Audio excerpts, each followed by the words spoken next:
বিসমিল্লাহির রহমানির রহিম।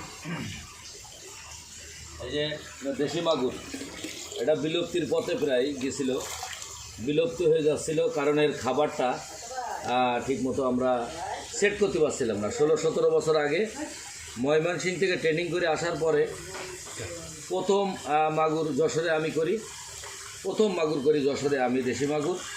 আমার এই পোনা কিনেছিল ফারুক, এখন খুব বড় হ্যাচারি মালিক।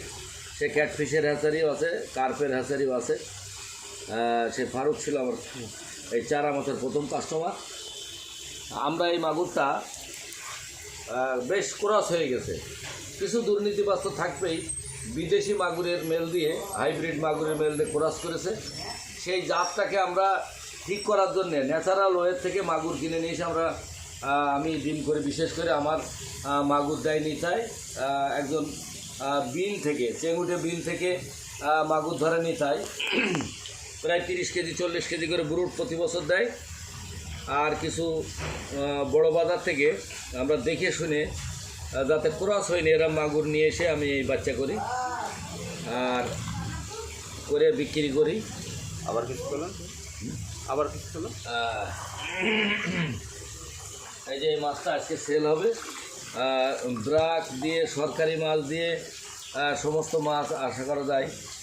ব্রাকেরও, সাতক্ষীরে ব্রাকেরও আমি মাছ দিয়েছি, তাদের রেজাল্ট অনেক ভালো।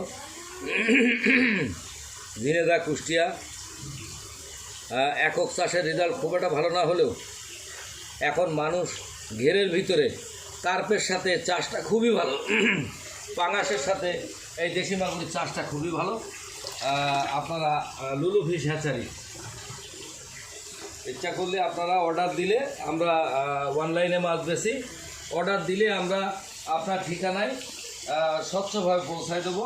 লুলু fish hatchery, organizing secretary, Jessore জেলা হ্যাচারি মালিক সমিতির অর্গানাইজিং সেক্রেটারি আমি ওয়াইদুল্লাহ লুলু। এই দীর্ঘদিন ধরে এই দেশি মাগুরের পোনা করে বিভিন্ন মাছ চাষিদের পুকুরে আমি এই ধানি দেই। তারা এই ধানি চারা পোনায় রূপান্তরিত করার পরে আমি সেখান থেকে নিয়ে আমি এটা বিভিন্ন জায়গায় সাপ্লাই দিই।